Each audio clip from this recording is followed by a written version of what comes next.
In this lecture, I'm going to briefly go over elements of vocal delivery and physical delivery.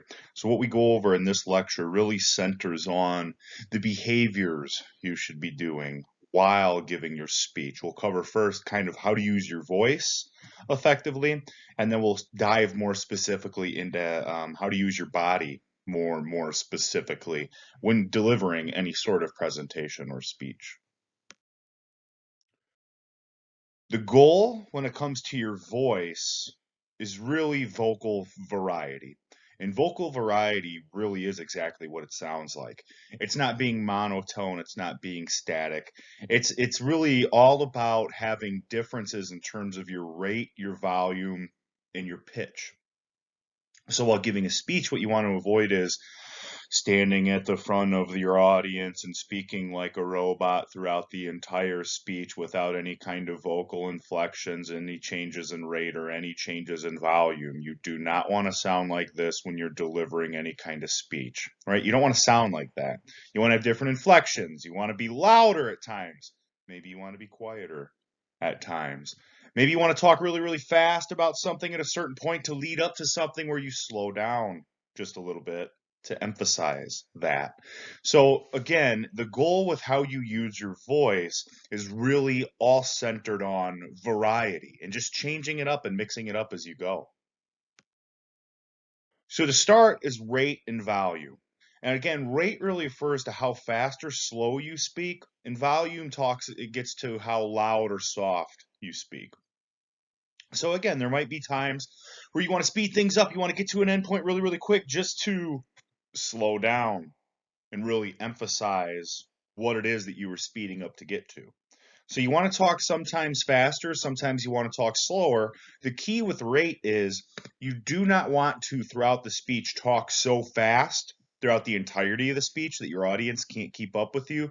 And you don't want to talk so slow that it's kind of boring to listen to you. So again, it's all about changing that rate, changing that speed and how fast you speak. And the same thing for the volume. You don't want to scream at your audience the entire time, but you also don't want to whisper. You don't want to make it complicated for them to hear you. So you want to have a good, strong, powerful voice, throughout the speech at a good volume so that your audience members can hear you. But again, sometimes you might want to be louder than other times. And it's about, with both of these things, just changing that stuff up as you go for emphasis purposes. And same thing with your pitch. Pitch is a little bit harder to control, which really, pitch gets at how low or how high the speaker's voice is. For me, I have a hard time kind of going towards the higher end just because I have a little bit more of a naturally deeper voice. But you could still kind of play with your voice. Sometimes you can get really deep about things. Other times you can be a little bit more high in your pitch. So it's the same thing between rate, volume, and pitch. It's all about mixing it up throughout so that it's more fun to listen to, so that it's more engaging, so that it's kind of more like music than it is just listening to a monotone kind of robot or anything like that. And then some other things to consider. You want to be very, very clear when you're speaking. You want to articulate words well, which articulation refers to the clarity of sounds and words we produce. Really, what this gets at is don't mumble and don't take shortcuts.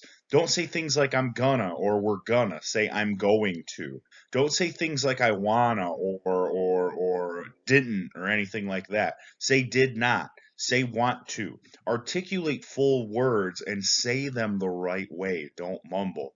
And then pronunciation, it's kind of similar to articulation, but the actual words themselves, say them correctly with proper sounds of letters and proper emphasis. Say do not do not. Say we can, I will, not I'll. Pronounce words the right way with the right emphasis in the right places. You really want to try to be as formal as possible when giving any type of informative presentation. And finally, the fluency refers to the flow of your speaking, and you really just got to find your own rhythm.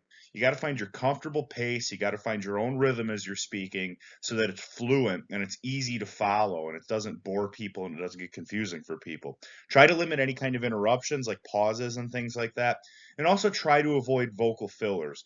Don't go up there and start giving your speech And then I'm going to talk about, try to avoid those vocal fillers like, things like that. Limit those as much as possible. Eliminate as many needless words as you possibly can. So now that we've covered vocal variety and vocal delivery, just some key tips on how to use your voice, let's move on to how your body plays a role in all of this. First off, the face. Your face is super important. Having good facial expressions that are used to emphasize things, facial expressions that are used to demonstrate emotions or demonstrate enthusiasm for the speech. You don't want to be like Michael Scott here, just kind of stone faced the whole time, right? You want to use different facial expressions, again, to show emotions, or if you're trying to be funny about something, smile a little bit while you're talking about it. If you want to be, a little bit more somber about something, focus in on it. Let your facial expressions, kind of illuminate the emotions and the emphasis that you are trying to state as you speak. So along with facial expressions, eye contact is a huge thing. And the way eye contact works is don't listen to anything that your English teachers or your high school teachers or anybody like that ever told you where you're supposed to scan the top of the room or look at the back wall or anything like that. No, you want to make eye contact with your audience members when you're giving any kind of presentation. You want to scan your audience, though. You want to engage everybody. And you want to take moments here and there, 2 or 3 seconds, with each person to kind of lock eyes with them for a couple seconds while you're speaking and then move on to the next person. You want to make each individual feel like you are looking at them individually and giving them eye contact one-on-one. I know this can feel a little bit uncomfortable, but this makes the audience feel way more important and it makes them feel way more engaged in the presentation, which is your goal. It personalizes the speech. Go to page 521 of your textbook. It has great tips for eye contact. You want to establish eye contact early, right? Even before you speak. When you get up on the front of the podium or you get up on stage, or you get up in front of your audience, you want to make eye contact right away. You want to make slow and deliberate eye contact, sweeping through the audience. And what I mean by that is you're not just having your head on a swivel where you're looking at everybody. You're slowly scanning through your audience. And as you speak, you're making eye contact with each individual that's listening to you speak, and you do it for momentary but meaningful and deliberate kind of pauses. Don't look above their heads or the back of the room. And don't just make eye contact with a few people. Don't find your 2 or 3 favorite people in the audience and stare at them the whole time. First, it's going to make those individuals feel uncomfortable, and it's going to make the rest of your audience feel kind of left out in the speech. So make sure you're scanning your audience and trying to make eye contact with everybody for about 2 or 3 seconds at a time while you're giving your speech and while you're speaking. And you want to do that throughout the whole speech. So now more about the body, moving on from the face. What else can you do with your body that makes sense during your presentation? Well, your posture, you want to assume, your posture kind of refers to the position you assume while speaking. You want to be fairly erect, but you don't want to be rigid, right? You want to be comfortable and you want to be loose, but you don't want to be all over the place. So try to stand tall, try to stand square, try to stand always facing your audience. Bend your knees a little bit, be relaxed, but try not to sway back and forth. Try to keep your hands out of your pockets. Try not to lock your hips or lock your knees. Try to stand straight and confident, but not rigid. Gestures, you want to use your hands and things like that.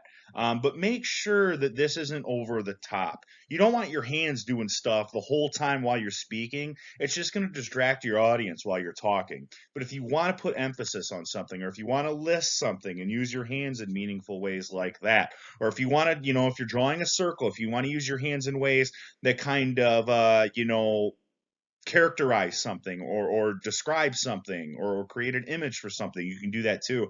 But use these sparingly, and you only, really try to use hand gestures and arm and hand movements when you're really trying to emphasize the point you're making while talking. And then finally, when it comes to just general body movement, moving your body from one place from another, don't pace back and forth meaningfully. It's distracting. Don't wander around in front of your audience aimlessly. Don't just be walking around for no reason. Really, the best time to move to really get those kind of jitters out of the way is when you're moving from one point to another point. So in between your main points, from main point 1 to main point 2, that'd be a good time while you're saying your transition statement, now that I've talked about main point one and what the Habitat for Humanity does, now that I've talked about main point one and defined what the Habitat for Humanity is, this is when you'd be walking, right? As you're saying this, you'd be from one part of the stage or one part of the room or whatever, and you take 3, 4, 5 steps to a completely new location, and you're walking while you're saying your transition statement. So now that I've talked about what the Habitat for Humanity is, let's talk about what the Habitat for Humanity has done in the Battle Creek area. As you're saying that, you're physically moving to a new location. Not only does that help you kind of loosen up a little bit more, but your audience is also able to follow with you physically as you are verbally stating your transition statement. There's kind of a psychological connection there where when they see you physically move and they hear you physically move on and they hear you vocally move on in the speech, it kind of makes for the ultimate transition. So I strongly encourage that. If you are going to move in a completely new location, do it during your transition statements and do it while you're moving from main point to main point. Super effective body movement during a presentation. And then the last thing, your personal appearance, dress for success. Dress to fit the occasion. For your speeches, you have to dress business casual. It's going to make you feel more confident if you're wearing something that makes you feel confident, right? It improves your credibility, your audience seeing somebody that's presentable and professional. It's going to improve your credibility as a speaker. It's going to increase your confidence as a speaker. And if you have any questions about kind of what to wear or what business casual attire is, check out page 525 of chapter 10.4 in your textbook. It's got all sorts of suggestions for dressing appropriately. So I hope these little tips kind of help you with delivery and what you do while you're speaking. Definitely reach out though if you have any questions.